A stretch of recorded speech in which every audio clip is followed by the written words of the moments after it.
So welcome to the Observatory at Herstmonceux in Sussex, not far from Eastbourne. I've come down here to camp because there's an astronomy festival running for the next couple of days here, and people are starting to turn up now and pitch up. I'm hoping to get a bit of astrophotography in tonight.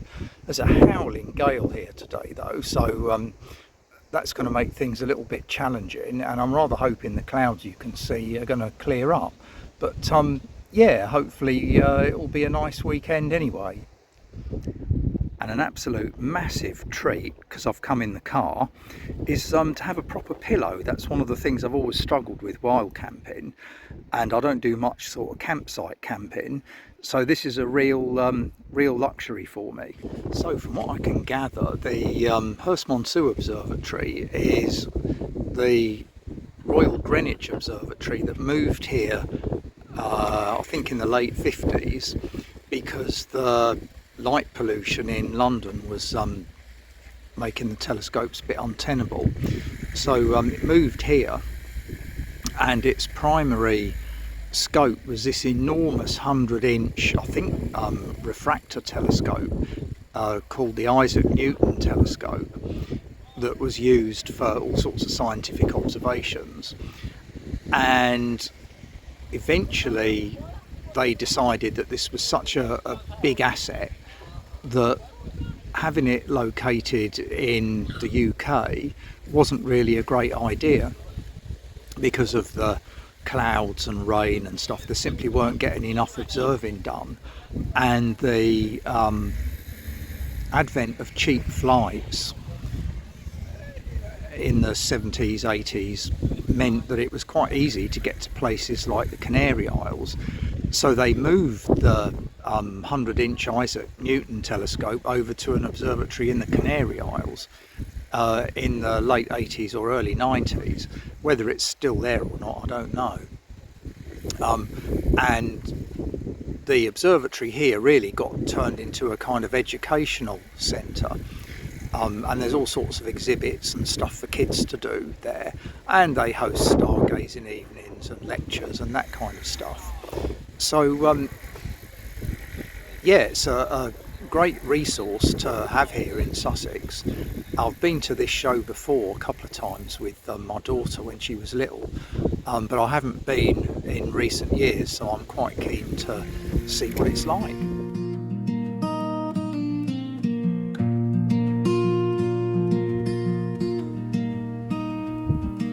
A canvas roof, a sky so white, the Sussex winds, they hum and glide. Lanterns sway like fireflies, whispering tales of ancient skies.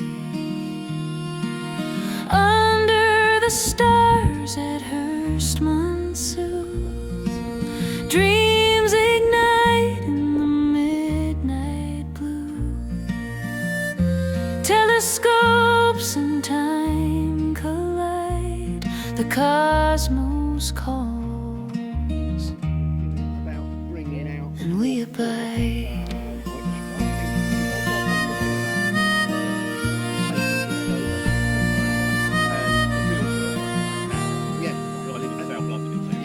A kettle sings, the embers glow, feet chilled by the grass below.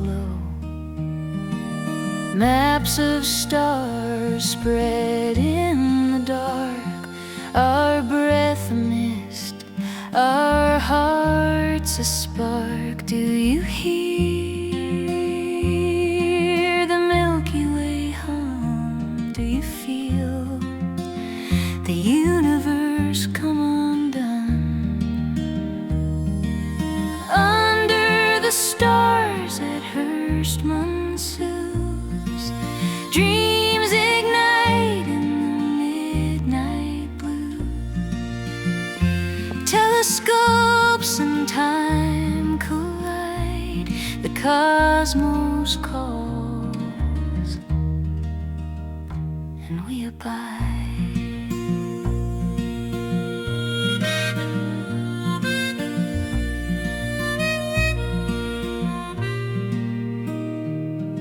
Through Newton's lens, the past peers in.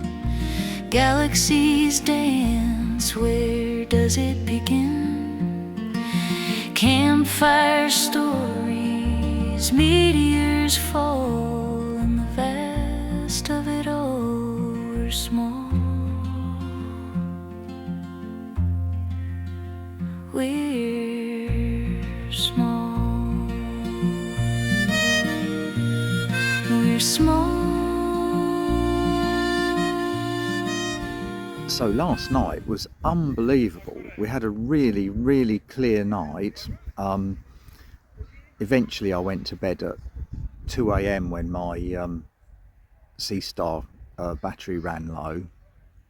I spent a lot of the evening with a young lad and his dad who are in an adjacent pitch to me, and he had a visual 4-inch scope, so I was looking through that with them. That was really nice. And whilst I was doing that, the Seestar was busy collecting the targets that I set for it.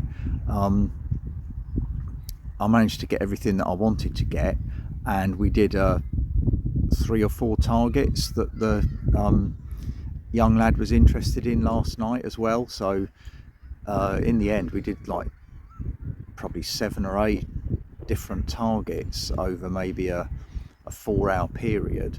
So we weren't spending too long on each target, but the results certainly that you get off the Seestar were very pleasing. I'm going to process those and I'll stick them up at the end of the video. Yeah, but it was absolutely beautiful. Today the weather forecast isn't so great. It's going to gradually cloud over and then rain. But never mind, I think it's supposed to clear up at 3 a.m, but I mean, I can't see me getting up for that, to be honest. I went to bed at 2 and got woken up by the sun streaming in my tent at 7, and because my tent that I brought with me is basically a winter tent, it was like I was boiling in the bag very quickly. It was really easy to put up when it was windy yesterday. That's the reason I used it. But it's not good for getting a nice lie in once the sun comes up. But anyway, I'm going to enjoy the rest of the day here at the festival, go around seeing some of the astronomy societies, and there's a few vendor tents and things here. So yeah, it should be a nice day, even though it's going to cloud over. What you do is it's on the unit. I'm Robert Massey, and it's a delight to be here at the hopefully saved Observatory Science Centre. I'm here doing my spare time stuff as chair of Lewis Astronomical Society with my wonderful colleagues Jane and Jason here, and Tatiana, who's come over to say hi to us. And my day job, I'm actually deputy director of the Royal Astronomical Society. We had some role in saving this place, so I'm absolutely made up. That's really, yeah, I was really chuffed when I found out that it wasn't. So good. I couldn't believe it when they said it was going to close. Like, you know, we had conversations with the university, we helped them out. We're only a small part of it, but nonetheless, you know, even playing that small part of it. good morning, everyone. Well, it's the final day of the Herstmonceux Astronomy Festival today, and looks like there might be a little bit of sun around after last night, which was incredibly wet and windy. The rain came in about 4 or 5 o'clock as they'd predicted, and basically it didn't stop till at least midnight. So I was kind of tent bound basically, which actually wasn't such a bad thing, because firstly it meant I went to sleep at a sensible time, and secondly there's a kind of catering van on the camping field that's doing oven baked pizzas. So I was sitting in my tent with one of their pizzas and half a bottle of wine yesterday, so it could have been a lot worse. This morning it's not too bad. It's nice, peaceful and quiet today. So I'm not going to push off straight away today, because the festival over there is still open. You can still get access and look through the solar scopes and stuff like that. And I need to wait for my tent to dry out ideally. It saves me doing it at home. So I thought I'd hang around at least for the morning, let my tent dry out, and have a wander around the show. I might be tempted, if the sun comes out properly, to quickly get my Seestar out again and just take an image of the sun. There's some really good sunspots on it at the moment from what I've seen through other people's solar scopes. So I might try that yet as well. So all in all, it's been absolutely fantastic. I've really enjoyed my time here. As I mentioned earlier, I don't do much campsite camping anymore. More like wild camping on hillsides and things. But it's been really nice. Not having to push off straight away at 8 o'clock's really good. Being able to sit in a fairly comfortable chair, drinking your coffee casually in the morning is very, very nice. And as I said before, the pillow was was a real bonus for me. So yeah, I've really enjoyed it. And to get one really clear night out of the weekend and have the next one pouring down is a trade-off that I'd make any day of the week. I'd have been very, very happy in advance if I'd known that was going to happen.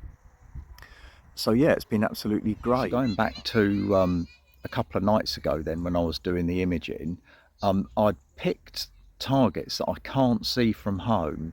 I don't see the south really at all, partly because of buildings and trees, and partly because there's a street lamp in the way that kind of floods the whole area with light. So at this time of year, or across the summer in particular, there's a load of really interesting stuff that's very low in the south, and I basically can't get it. But when I come here, I've got a really, really good view to the south kind of behind me. So I thought I'd take the opportunity to get some of the primary targets in that area. So I picked the Lagoon Nebula that's really low. It was about 15 degrees, I think, or even lower than that. The Trifid or Trifid, I never quite know how to pronounce it, nebula that's just above that. The Swan Nebula and the Eagle Nebula that contains the Pillars of Creation. Now, I have shot before from the coast here, actually, many years ago, the Lagoon Nebula, and also that had the Trifid Nebula in that picture because of the field of view, and the Eagle Nebula I managed to get as well. These were taken several years ago, so I'm hoping to significantly improve on the quality of those. So after I'd finished doing my targets, I handed control of the scope over to the young lad Marley for him to have a little go,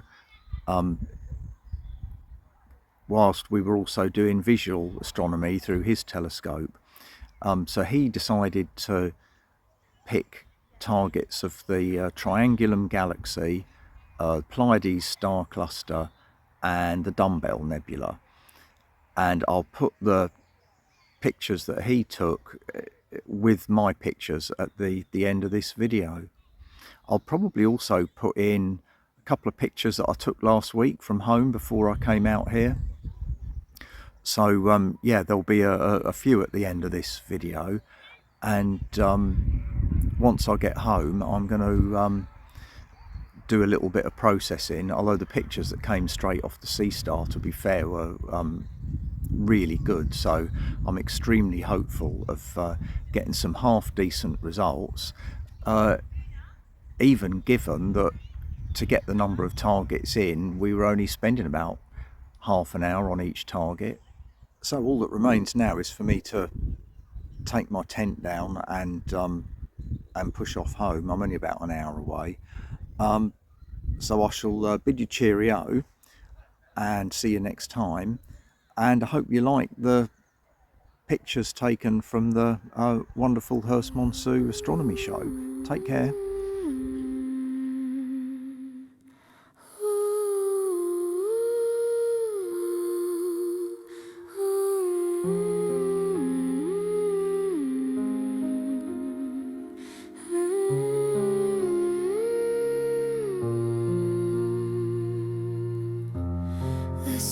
stars are whispers stitched in the dark.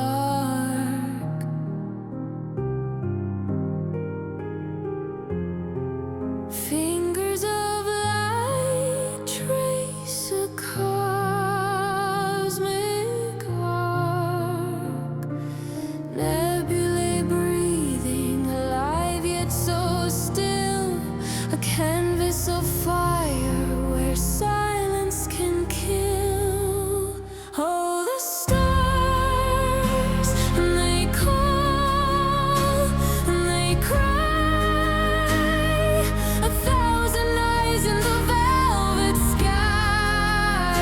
Oh, the stars, they burn, they fade. Secrets lost in the night parade.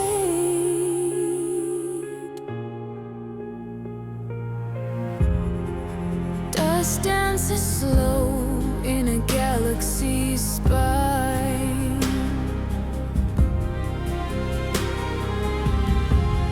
Each particle